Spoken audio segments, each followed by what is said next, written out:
I hope you picked up some lessons, sayings, building blocks, and you're able to somehow change your perception of things. Because what's important in VCon is that you get another view of life, of your business, of yourself, looking in a mirror, which is normally a whole different view of yourself and your life. So now what do you do with this? So it takes a lot of humility to accept. So it's not just about positive thinking wherein we look in the mirror and we say, I'm the most beautiful person in the planet. Or I'm the most richest person in the planet. It's not just this type of, it's not positive thinking. But most of us, we don't want to hear the truth of our situation because we're afraid.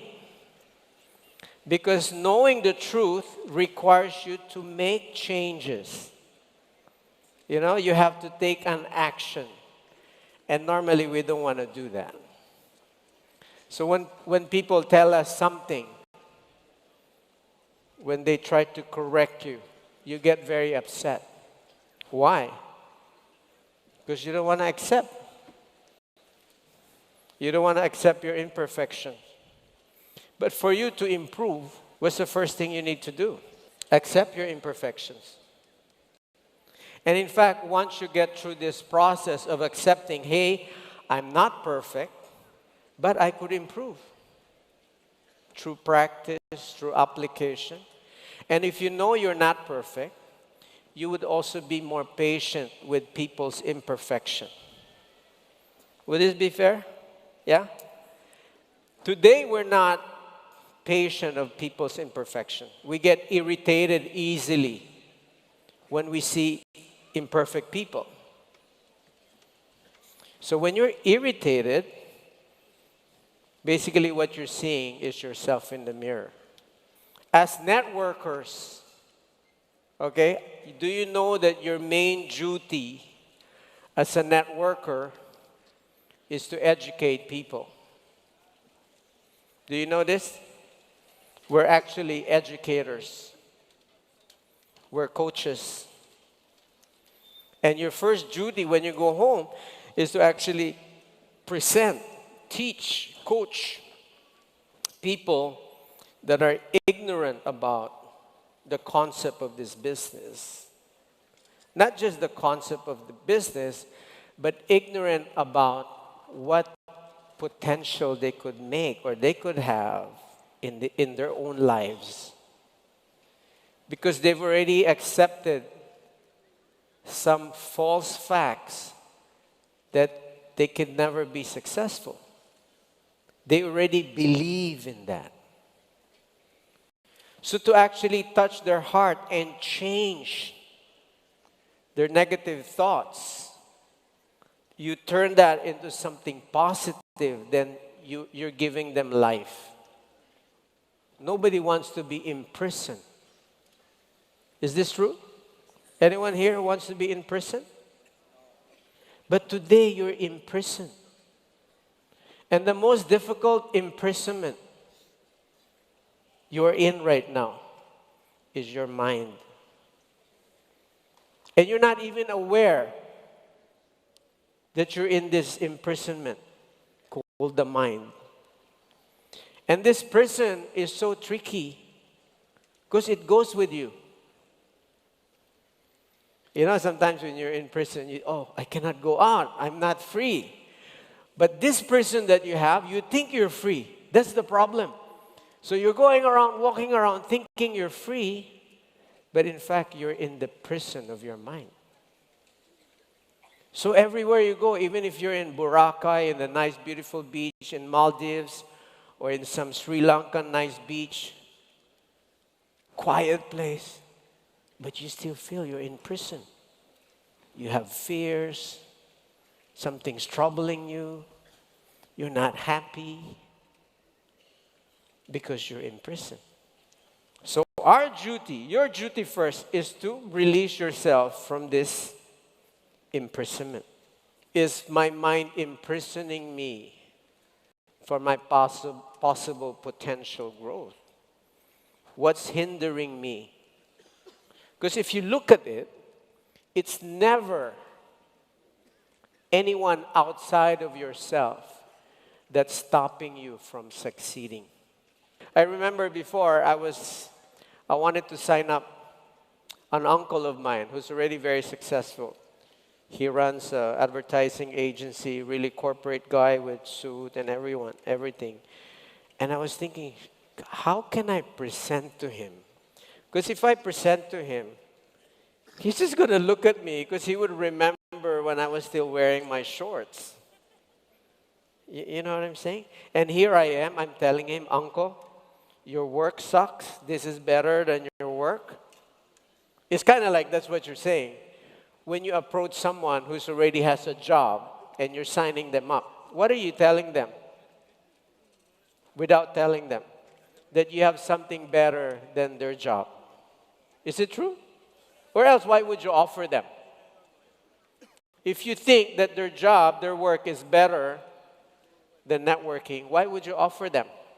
Because you do believe it's better. So with my uncle, I went. I said, Uncle, you know, I know you're I had to rub his ego. I know you're so successful as a businessman. I have this opportunity, but I'm not sure whether I should join it or not. Can you please look at it for me and tell me whether I should do it or not? Is it a nice approach? Because it's a bit humble, not intimidating.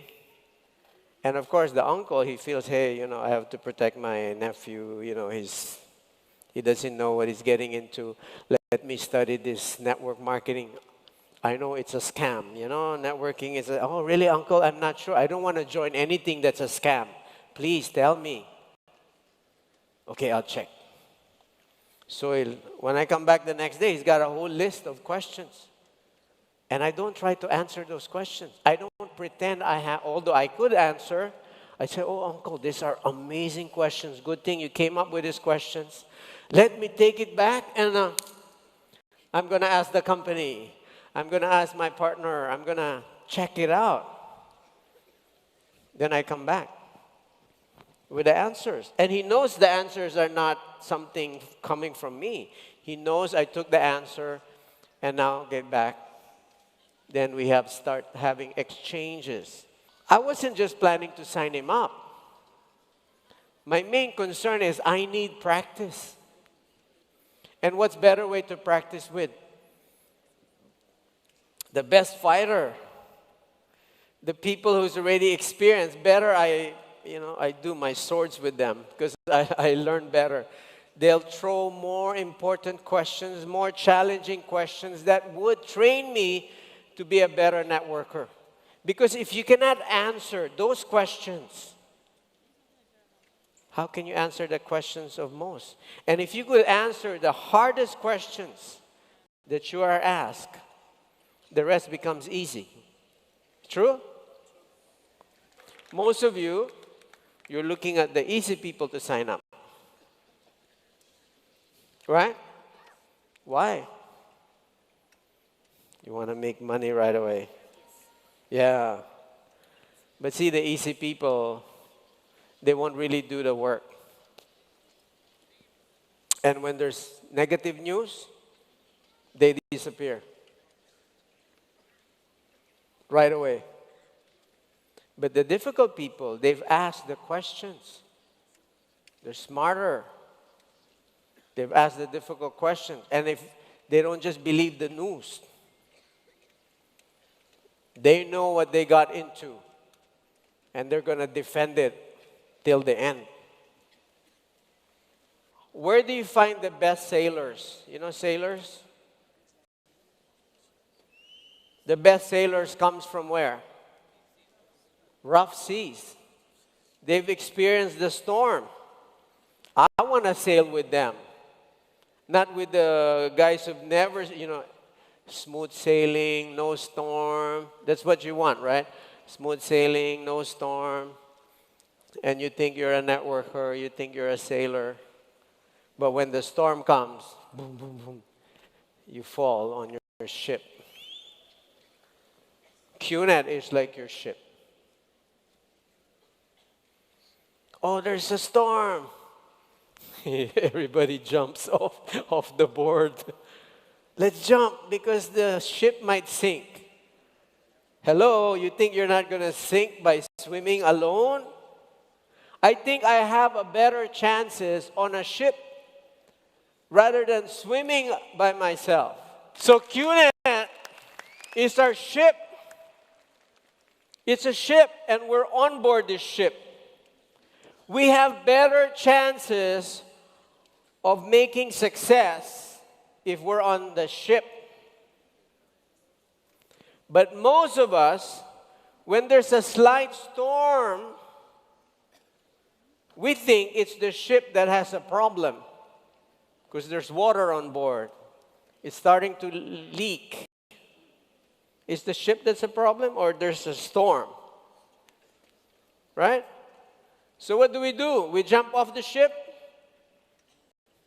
try to swim alone, or fix it. Fix whatever situation we have and fight. Be the better sailor. Be the best networker. Be the best businessman and person that you're going to come up with all the challenges we're facing together. That's what we do. So we don't give up. What are you presenting to the people? They must see what you're giving. Because if they don't see what you're giving, the response you'll know. You know they didn't see it. They might have signed up, but they're not moving. It means they did not see. They did not see what you're seeing while you're here right now. You're excited, you saw something. Did you not see something? Did you not see the sparks, the excitement that could not make you sleep? That's why you're in VCon. You have to bring them to this point. That is your responsibility. You have to bring them to that point wherein they would move because, hey, they know this is the gift. And now you work together. My point is, build loyalty. You know, when I was with Dato, there were other companies, more sexy companies, exciting companies that came signing me up. But I couldn't join. You know why? Offering me a nice position. I couldn't join. Why? Married already with one company. Have to be loyal. But it's nice you're being offered, but why would you take it? What is this? Is that how you're going to be successful? You go from one company to the other, and you're thinking it's the company that's going to make you successful rather than it's you who's going to make yourself successful because the company is just a ship. You're the one riding it. I was just reading the other day, there was this runner in the early 40s. He was a sprint runner, I think, marathon runner. Okay, before he started the marathon, his running shoes was stolen. So he went to the garbage can. He just wore whatever shoes. It's not even pair. And he still won the marathon. Isn't that amazing? We're thinking, no, I got to wear Nike shoes to be able to run. I got to have this, I got to have that to be able to be successful. No, that's the mistake. Those are bonuses. If we have them, great. But if you don't have it, you already have everything you need to be successful right here. We're all made equally, woman and man, all made equal. You cannot also make an excuse, I'm just a woman, I cannot be successful. because that's what society told me. I should just be washing dishes or whatever. No, no, no. Come on. We're the same. You can also be as successful as the opposite sex, vice versa.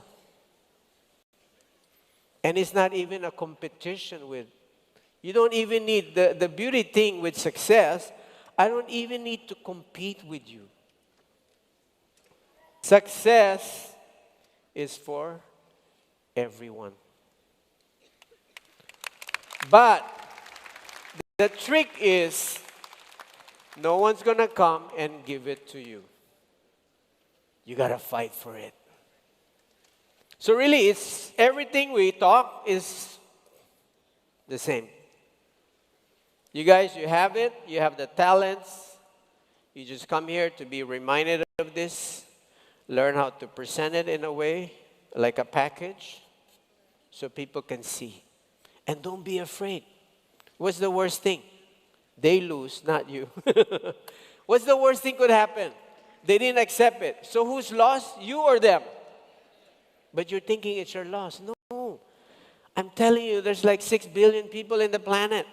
We started 20 years ago. I met someone. They were thinking, oh, Japa, I think I'm running out of people to sign up. Are you crazy? 20 years ago, the children that was just born when we were starting this business, you could sign them up now.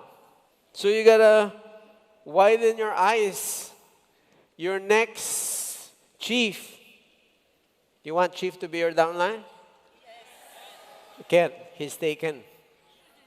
He's someone's downline already. But what I'm saying, there's more chief, even better than chief, I believe. Even better than that, or better than me as networkers. And they might just be your neighbor. They might be, someone just, your husband probably, or your wife. Who knows? Don't underestimate. Cleaning up someone, raising that person up, raising is a lot of hard work. So you got to start with yourself. Yeah, you've seen this photo, this statue, and he's like chipping himself off. That's us.